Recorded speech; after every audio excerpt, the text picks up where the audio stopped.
Well, episode 3 of Soulcialism and how to make it real. Um, this one is looking at one of the four spheres. So, Soulcialism is a worldview, um, seeing everything as interconnected, and Soulcialism is a way of life, experiencing interconnection through imaginative empathy and expressing it through compassionate action. And when we say that everything is connected as a worldview of Soulcialism, that includes myself, it includes others, it includes nature, the world around me, the cosmos, and the divine, or however you understand reality. In my case, it's a personal and more than personal being. So this is how to experience and express interconnection with myself, imaginative empathy, and compassionate action towards myself. So how to go about that? First of all, I mean, one way to go about it, or one perspective on this, is looking at our past selves and really trying to use our memories, which is a form of imagination. Memory is an expression of imagination.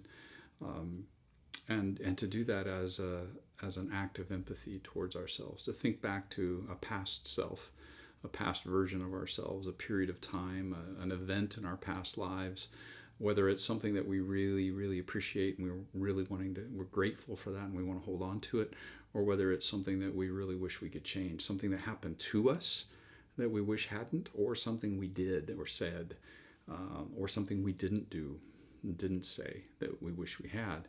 And to actually take time to imaginatively empathize with that moment, that us in that moment, that me in that moment in my past. That's one way of expressing and experiencing imaginative empathy with us, and that in and of itself is a compassionate act.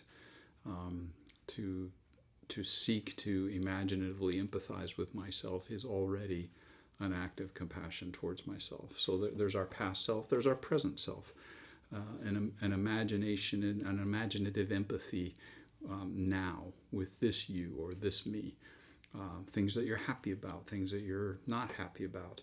To be able to look in the mirror now and say I love you is already imaginative empathy. As I look in the mirror, because I'm already starting to engage my imagination with that me in the mirror. It's really there if you pay attention. Imagination is working, and to say I love you, to express empathy in that way. And then there's your future self. Let's not forget the you that you and I are going to be, the me that I'm going to be. I've said in other settings that one thing that I've done as a way of expressing imaginative empathy with my future self, and also again as an act of compassion towards that future self, is to look in the mirror and say I love, imagine myself older, and see that older self in the mirror, and say I love you and I will take care of you, which already has begun to ripple effect back into my current life when I've been doing this as a practice, not always daily, but on a regular basis, to look at myself and say, I love you and I will take care of you. Or when I put this particular wristband on, which has my name, and as I put it on, I say, Kevin, I love you and I will take care of you. It's already begun to change current actions.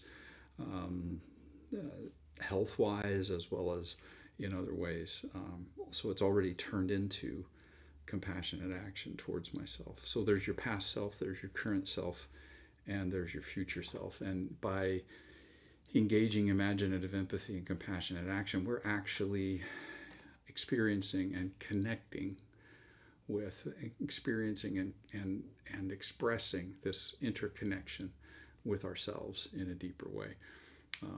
Sometimes we might think that connecting with myself isn't necessary because I am me, but we can get really disconnected from our true selves. And these are all ways of trying to live as if we actually are connected with ourselves.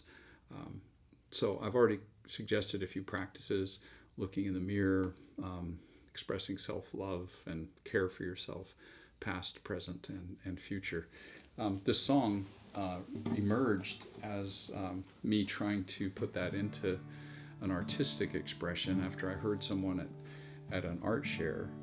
There's a nonprofit that I'm part of called the Table Collective, and we every month do art shares, and one of the artists who came to do one of those art shares just said that, hey, I'm going to do a song, and it started as I was looking in the mirror and saying I love you, and I started thinking, can I do that?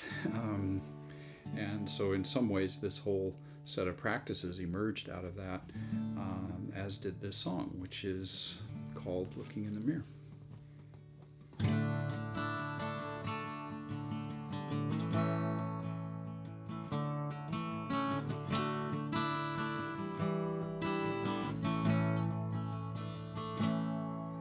Someone said to look into a mirror and say I love you. There was nothing in the air, no voice that I could hear, in the silence standing there. But I want to tell you that I love you, and I'm trying to find the way the words will not obey. I want to tell you that I love you. I'm never at a loss for words, unless the words I'm saying are I love you.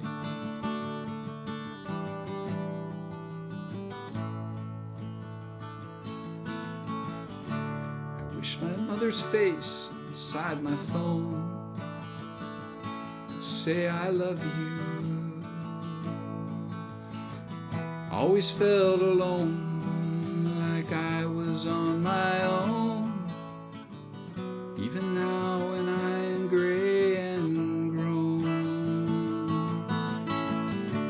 But I want to tell you that I love you, and I'm trying to find the way the words will not obey. I want to tell you that I love you. Never been at a loss for words, unless the words I'm saying are I love you.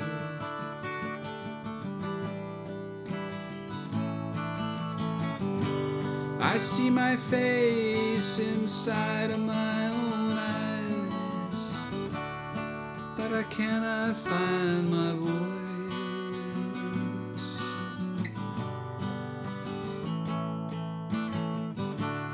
I want to tell you that I love you, trying to find the way, but the words will not obey. I want to tell you that I love you.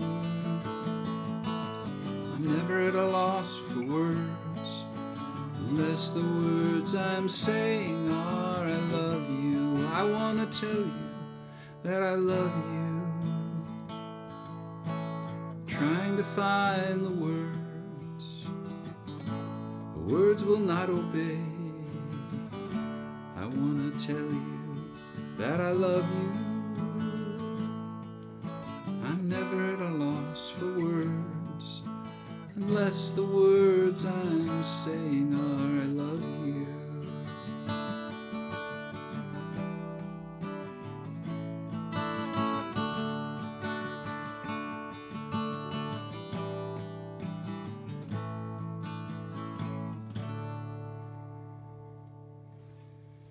Yeah, I don't know about you, but sometimes that's the hardest person to connect with is myself, or the hardest person to feel compassion and empathy for and with and towards.